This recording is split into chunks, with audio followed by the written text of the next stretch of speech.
que era lo que os decía antes, hay un impulso en nuestro país muy bonito, muy bonito. Os traigo, yo soy un amante de, ando haciendo un museo pedagógico, y entonces, aquí de esta colección hay 50 o 60 libros, yo simplemente traigo una muestra.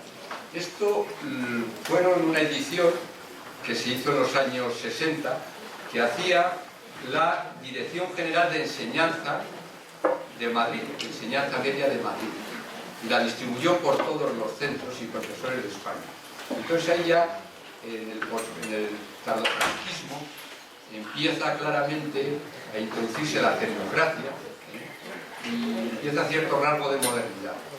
Entonces, entre ellos aparecen pues ediciones, ¿no?, como puede ser este Fundamentos de Didáctica, que aparece ya en todos los institutos y centros de enseñanza, el famoso Fernen Kopp. Y entonces aquí, claramente, pues este es un texto que lo distribuye la Dirección General de Enseñanza de el Ministerio de Educación en el año 66, y lo distribuye, ¿no? Y claro, aquí ya empieza a verse, pues por ejemplo, el trabajo en grupo, la individualización de la enseñanza, el desarrollo práctico de la enseñanza, las formas didácticas fundamentales, cómo llevar a cabo una clase, qué medios y recursos utilizar en la clase, el centro de enseñanza como ámbito vital institucional, etcétera, etcétera. Pues parte de estos principios que tenemos aquí en estos anexos 1 en el 2015, pues bueno, ya aparecen aquí claramente en estos fundamentos de la didáctica de esos años, ¿no? Y luego por cada área o especialidad, que a lo mejor lo habéis visto, pues iban libros de este tipo. Este que he traído como ejemplo es Enseñanza Moderna de las Ciencias, ¿de acuerdo? Pues ya el profesorado de nuestro país pues se le iba orientando.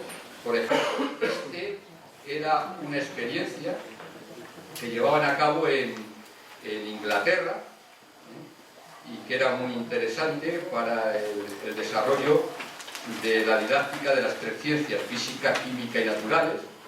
Y entonces, bueno, pues este libro es una reproducción de lo que puede ser en principio, como os digo, esa enseñanza que llevaban a cabo, esa experiencia en Inglaterra, ¿no?, en los colegios ingleses. Se llama así Enseñanza Moderna de las Ciencias en el grado medio. Y todo esto que hemos hablado de metodologías activas, de trabajo por proyectos, de trabajo por investigación, de todo esto, pues está aquí claramente reflejado también. Entonces hay un impulso de la didáctica de materia de bachillerato de los años 60 claramente.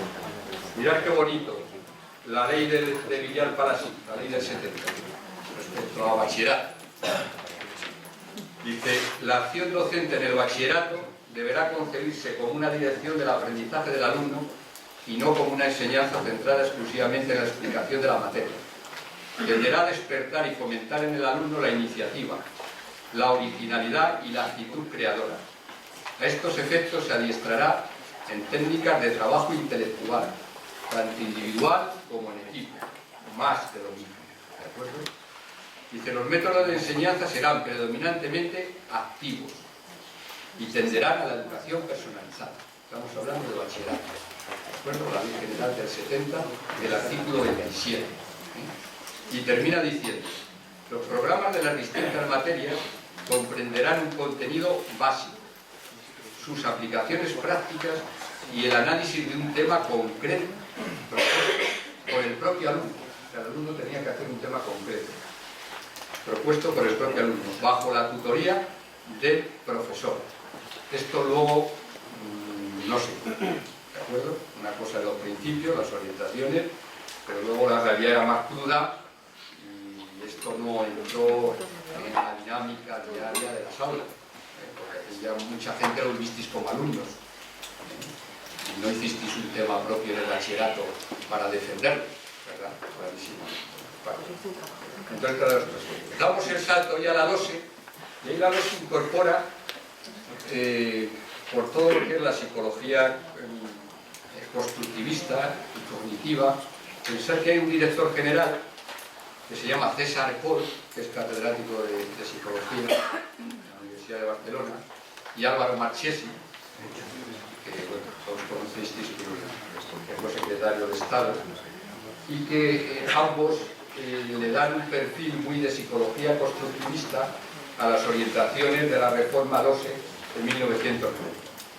Y ahí introducen un principio que se sigue manteniendo, ¿no?, que es el principio del aprendizaje significativo, porque partían de que la actividad mental constructiva del alumno es el factor decisivo en la realización de los aprendizajes escolares. Es el alumno quien, en último término, modifica y reelabora su propio aprendizaje, construye su propio aprendizaje, sus esquemas de conocimiento. Y en esto se decía que el profesor actuaba como guía o mediador, tenía que actuar como guía y mediador. Y que para ello pues había que partir de las ideas previas que tenía el alumno, lo del aprendizaje también significativo, etc. Y luego otro principio que también se acuña y sigue y lo seguimos manteniendo, era lo que era el aprendizaje funcional. De lo que se trata es asegurar que lo que se aprende pues pudiera ser utilizado en las circunstancias reales en lo que el alumno necesita. Las pruebas PISA van un poco en esta línea. Fijaros que cuando plantean los problemas en ciencias, en matemáticas, lo sacan del contexto real. Quieren que sean capaces de resolver situaciones de la vida real. Y van en esta línea de aprendizaje funcional, ¿no? Y otra cuestión era que los contenidos deben presentarse con una estructuración clara de sus relaciones entre los distintos contenidos de una misma materia, pero también entre contenidos de diferentes materias. Era lo que era también el aprendizaje interdisciplinar, que la experiencia que ahora vamos a ver con los jesuitas, pues también están intentando llevarla a cabo, el aprendizaje interdisciplinar. Bueno. Y entonces la LOCE, aparte de ir manteniendo todas estas cuestiones, lo que introduce pues son las TIC, las tecnologías. Bien. Pasamos ya a la situación actual, LOI 11, ¿no? Porque sabéis que la LOMCE es una ley que modifica cuestiones de la LOI, pero también hay capítulos muy importantes que no varían nada, que lo deja tal y como está, ¿no? Entonces dice que necesitamos propiciar las condiciones que permitan el oportuno cambio metodológico, de forma que el alumnado sea un elemento activo en el proceso de aprendizaje. De que los alumnos y alumnas actuales han cambiado radicalmente en relación con lo que hace una generación, y que la globalización y el impacto de las nuevas tecnologías hacen que sea distinta su manera de aprender, de comunicarse, de concentrar su atención o de abordar una tarea.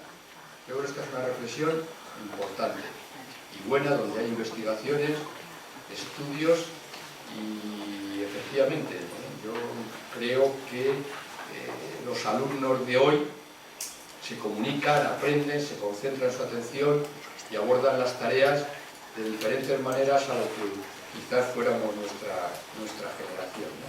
Esta ya también la tenéis, por eso del aprendizaje significativo, que es ver todos esos elementos que entran en el currículum y que por primera vez están bien definidos. Entonces ahí recordar que tenemos la metodología didáctica como estrategias, procedimientos y acciones organizadas y planificadas, tanto de las prácticas docentes como de la organización del trabajo docente. Las 7 competencias que todos sabemos, la distribución de competencias. Esto es curioso, porque dice que las administraciones educativas podrán realizar recomendaciones sobre metodología didáctica. Y entonces, efectivamente, lo que ha hecho Castilla y León, como muchas comunidades, pues han cogido y se han permitido hacer recomendaciones sobre la metodología didáctica. Estos anexos 1 que veis en el currículum, es eso, sale de ahí, de este mandato, de esta directiva legal de la propia LOMCE. Y también nos dice la LOMCE que los centros docentes pueden diseñar e implantar métodos pedagógicos y didácticos propios. Y esto también lo recoge la legislación cuando se hablaban de los proyectos de autonomía, que este año ha empezado para los centros de primaria a solicitarlo, y para el año que viene lo podrán solicitar los centros de secundaria. Los proyectos de autonomía van en esta línea, ¿no? de poder ofertar o poder implantar métodos pedagógicos y didácticos. Y en esta cuestión, pues,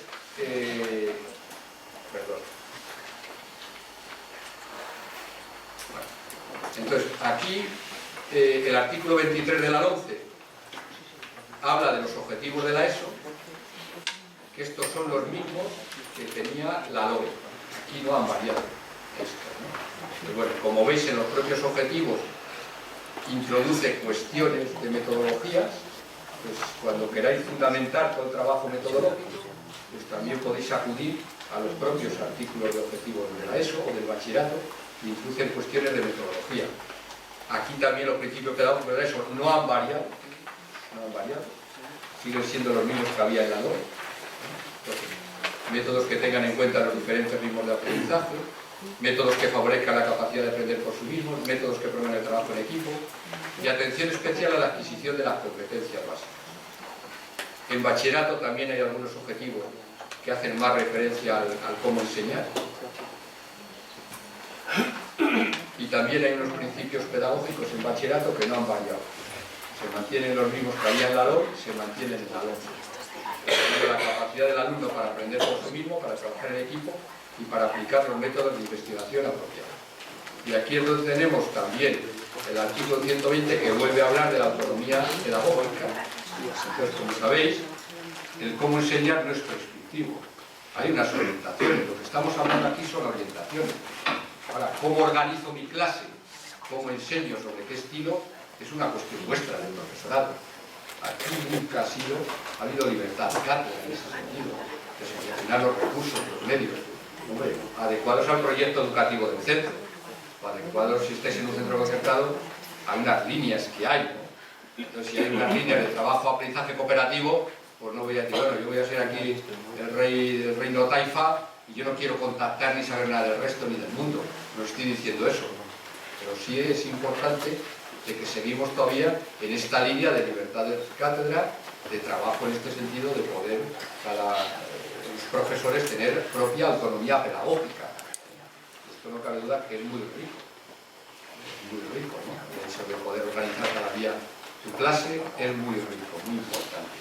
Y podéis adoptar experimentaciones, planos de trabajo, formas de organización, en los términos que establezcan las administraciones educativas. Y aquí sí traigo el ejemplo de la experiencia de los jesuitas en Cataluña. Nosotros en la última revista que sale ahora, es de noviembre del 2015, publicamos, yo estoy en una revista del Fórum Europeo de Administradores de la Educación, publicamos la revista OGE, Organización y Gestión Educativa. Entonces, el último monográfico es dedicado al tiempo en la organización escolar y la práctica de referencia que hemos puesto en la revista pues ha sido la experiencia de los jesuitas, ¿no? Ha sido transformar la educación es posible, que así lo llama, y nos lo escribe Pepe Menéndez, que es director adjunto de los jesuitas, ¿no? En educación. Bueno. Y entonces, como sabéis, es un proyecto ambicioso, que ahí lo veis en la diapositiva, que es trabajo por proyectos, favorecen el aprendizaje experiencial y el trabajo cooperativo, piensan los espacios, incrementan las metodologías activas del alumno, reducen las clases magistrales, flexibilizan la duración de las clases, potencian el trabajo en común entre familia y escuela, y son activos como escuela con el medio del entorno en el que viven. Por eso utilizan el aprendizaje servicio. Que abarca todo, infantil, primaria, secundaria, bachillerato y ciclos formativos de eso. Bueno, yo creo que el que lo hayan hecho los jesuitas está bien, ¿no? Porque, a ver si lo hacen otros, pues pueden decir, bueno, estos son los de siempre, ¿no? Un grupo por ahí de renovación pedagógica, que son un movimiento raro, no sé qué. Pero claro, ya el hecho de que toda la estructura, como son los jesuitas, pues reflexionen, analicen y vean un nuevo modelo pedagógico y lo apliquen y lo experimenten. Fijaros que para este trabajo han reunido cerca de 13.000 personas y han reunido y recogido más de 56.000 ideas y propuestas. Y curiosamente yo este fin de semana que hemos tenido un encuentro, pues estaba en ese encuentro explicando una experiencia muy bonita. El inspector jefe de Barcelona, Xavier Chavarría, y estuvimos hablando sobre la evaluación entre iguales, la evaluación entre profesores. La llevan ellos aplicando allí ya 6 años. Evaluación entre colegas. Es una experiencia sueca, muy bonita y muy interesante. Entonces hablábamos de esta experiencia y dice, bueno, no es que sean muy innovadoras, o sea, no es que cambien radicalmente todo esta experiencia de los jesuitas, ¿no? Dice, pero sí es significativo porque lo hacen con rigor, con seriedad, con organización, y claro, y el ámbito de actuación es todo tipo de centros. Tienen centros de clase más elitista, clases medias, pero también tienen entornos de barriadas y clases más populares. Y entonces coincide que lo están experimentando en diferentes contextos sociales y educativos, ¿no? Además en diferentes etapas y tal, ¿no? Entonces, dice, esto nos apoya y hay que utilizarlo, respetando el ideario de cada cual, por supuesto, el ideario religioso, pero toda la parte pedagógica, en principio, es muy utilizable y rica para transportarla y para poder coger sus ideas, no cabe duda. No es una experiencia así, como os digo, si entráis a ver toda su documentación, de todo lo que es inmensa, por la documentación y la programación, no nos da tiempo a verla ahora, pero como os digo, si entráis en Horizonte 2020, un nuevo modelo pedagógico, pues ahí os viene toda la documentación. Además son gente muy abierta y dispuestos a contar la experiencia. Ellos ya están trasladándolo, por lo que aquí nos dice, ¿no?, a otros países, como Argentina, Chile y Australia. ¿De acuerdo? Están llevando a cabo esta experiencia. Luego va más allá del marco curricular de nuestro país, va más allá de la LOMCE, de la ley de esta historia. Es más ambicioso el proyecto, lógicamente, ¿no?, esta cuestión, ¿no? Entonces, entre las cosas que yo os he subrayado aquí, dice que en primer lugar es imprescindible practicar un pensamiento disruptivo. Es lo que nos dice aquí Pepe. Dice, en principio hay que pensar que se pueden cambiar las cosas. Hay que practicar un pensamiento disruptivo y promover un liderazgo adaptativo. Hemos de someter a consideración las tradiciones y costumbres. Hemos de ser radicales, es decir, ir hasta las raíces, no dar por válida de entrada ninguna afirmación, por más evidente que parezca en nuestra cultura educativa, ¿no? Entonces ellos hablan aquí de la propuesta A, B, C y D. Entonces la A sería una persona competente, consciente, comprometida, compasiva. La B por una sociedad justa, solidaria, sostenible e inclusiva. Y bueno, la C y D tiene que ver más con el ideario suyo, de una vida interior, espiritualidad, conducir la propia vida, un proyecto vital, etc. Y también habla, bueno, luego matiza aquí cuestiones muy curiosas de cómo evalúa, ¿no?, de qué modelos utiliza, y habla del cambio de modelo de enseñanza-aprendizaje, del cambio de modelo de gestión, y habla del cambio de modelo del espacio físico, de los centros y de las aulas, ¿no? Así, por ejemplo, nos dice, el trabajo por proyectos ocupa entre el 50 y el 60% de todas las sesiones semanales. El resto del tiempo se dedica al proyecto lector y a materias específicas, como la educación física, la música, la segunda lengua extranjera y parte de las matemáticas en inglés. Al inicio y final del día llevamos a cabo actividades de reflexión personal para cultivar la interioridad y el proyecto vital de los alumnos. Los lunes y los viernes proyectamos y hacemos balance de la semana. Así, el día y la semana son las unidades naturales básicas de la vida escolar. Porque aquí hay unos dibujos y una explicación pormenorizada de toda esta historia, ¿no? La evaluación, habla de la evaluación, ¿no? Tiene un cuadrito, dice, a lo largo del curso los alumnos se autoevalúan y evalúan también a sus compañeros, de autoevaluación y coevaluación. Los profesores, por su lado, hacen el seguimiento y trimestralmente redactan un boletín sobre el progreso en el aprendizaje de cada alumno. La calificación es por materias y también por competencia. Algunos de los centros de profesores que estáis aquí, que yo los conozco, pues también lo hacéis desde hace años también por competencia. El tema del boletín, de la información a las familias también lo hacéis por competencia. Bueno, entonces trae un ejemplo, porque yo creo que los modelos y los ejemplos reales están bien. Yo voy a ir a verlo esto. Un fin de semana vamos a ir a Barcelona a ver distintas experiencias y entre ellas vamos a ver esta cuestión para ver. Bueno, entonces avanzamos, ya vamos terminando con el trabajo. Sería la metodología en la propuesta curricular. ¿Qué vais, cansados ya un poquito? No. Aguantamos un poco más. Es que acabo de salir de un constipado de esos.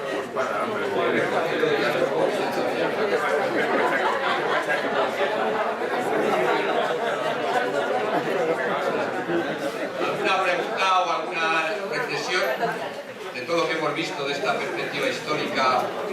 ¿Hemos visto alguna cuestión, comentario, análisis? Dinos el nombre, aunque... Jesús. Nosotros tenemos que evitar en los colegios dar unas clases, digamos, tradicionales por todo lo que nos está exponiendo usted, ¿no? Y yo es que necesito desahogarme después de hora y media porque creo que es un poco contradictorio dar un curso de metodología detrás de una mesa y de 3 horas a mí se me hace agotado. Y ya me he desahogado. Sí, pero yo quiero también razonar un poquito esto. Pensar que habéis estado en grupos de todos, de 200 personas. Yo cuando me propusieron esto dije, es imposible hablar de metodologías, y entonces a lo más que conseguí fue 3 veces, ¿no? Y llegué a grupos de 60. En la otra sesión europea, para efectivamente intentar más dinámica de grupo de trabajo y tal, pues la partimos antes, hicimos antes la sesión de trabajo, ¿eh? Pero fue complicado. Entonces, no sé, yo comprendo lo que dices, pero es difícil, efectivamente. Hablar de metodologías con un planteamiento magistral, pues es muy complicado. Después de hora y media estaréis sentados, pues yo te doy la razón, lo comprendo, pero esto tendríamos que haber hecho grupos de 20 personas y haber hecho otras dinámicas, pero no ha podido ser. Gracias. Yo hablar de las universidades laborales. ¿Cabrían en esta balance histórico que ha hecho ubicarlas, aparte en el tiempo, en algún tipo de metodología en concreto? Hombre, las universidades laborales, a mí me encanta que haya... Las universidades laborales, yo estuve en una tesis en Salamanca, en el tribunal de tesis, que el que la leyó defendió, hizo la tesis sobre la Universidad Laboral de Zamora. La Universidad Laboral de Zamora. Entonces, claro, las universidades laborales, lo que pasa es que las universidades laborales son de un contexto histórico diferente, unas realidades diferentes. Entonces yo me he centrado en las orientaciones que os he ido dando sobre las enseñanzas medias. Pero no cabe duda que las universidades laborales nacen con unos objetivos